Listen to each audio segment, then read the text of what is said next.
There used to be 4 kids playing on this front porch. Now you'll find just a pile of their charred belongings. The Moore family lives here no more after a kitchen fire spread rapidly earlier this month on Aiken Road. The stove was actually set right here. A cousin who lives nearby showed us what's left inside. The first time I walked in here, I just cried.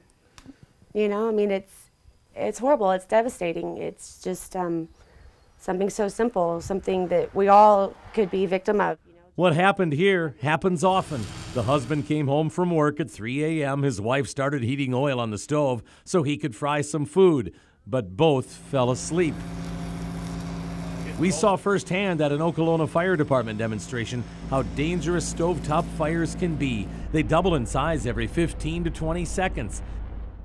And the parents here had no time to spare. A few more minutes and there's no telling. There's no telling. Because the kids' rooms are all on that end of the house, so all the kids had to come through it one way or another to get out. I get emotional just thinking about it. It's terrible. I mean, it's just terrible. I mean, here's their Easter eggs, you know? I mean, I love these babies, so it's hard. A story familiar to firefighters everywhere. Unattended cooking. You get the pot on the stove, you turn it on, you got grease frying up for some chicken wings or French fries, and then you leave, you go to the store because you forgot the fries, you gotta go, you fall asleep on the couch after a late night of, we'll say, partying. But there's a simple device that can prevent virtually all of these fires. Simple, not too expensive, but you may have never heard of it. A fire stop. And on the top is a magnet.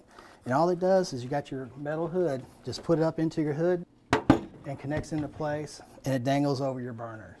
And when a grease fire flares up, a fire-dousing burst of powder comes down.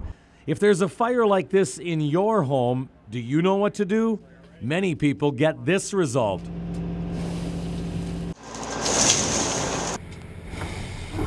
Because they put water on it. Water expands 1,700 times into a stream of steamy fire. The heat here blasted our photographer.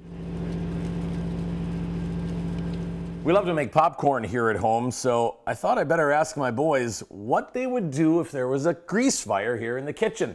And all of you said the same thing, which was? Put water on it. Which made me realize we got some instruction to do here at home. Many people make mistake number 2. Don't take the pot, do not throw it into the sink, because you hit the stainless steel with that grease, that oil, it's going to backsplash onto you. That often causes severe burns and sometimes death when clothing catches on fire, which can also happen if you make mistake number 3. For the electric stove, again, all those are on the back side. So if you had the fire on the top part of your stove, exactly what you said, you're reaching through that fire to get to the knob to turn it off, and that's something we don't want doing. What you should do? We're going to take our lid, just slide it over top of it, let it smother itself out. Or use a kitchen fire extinguisher or something similar. Most of us have heard that if there is a grease fire in the kitchen, you'll grab some baking soda and put that on the flames. But if you don't happen to have any of that, you can also just grab some all-purpose flour, cake mix, any other dry powder you might have in the kitchen. And if in doubt, the best option of all. And truthfully, we want you to flee. You know, that's why insurance is there, to replace your stove, replace your home, replace your belongings. You know, you just cannot replace that life.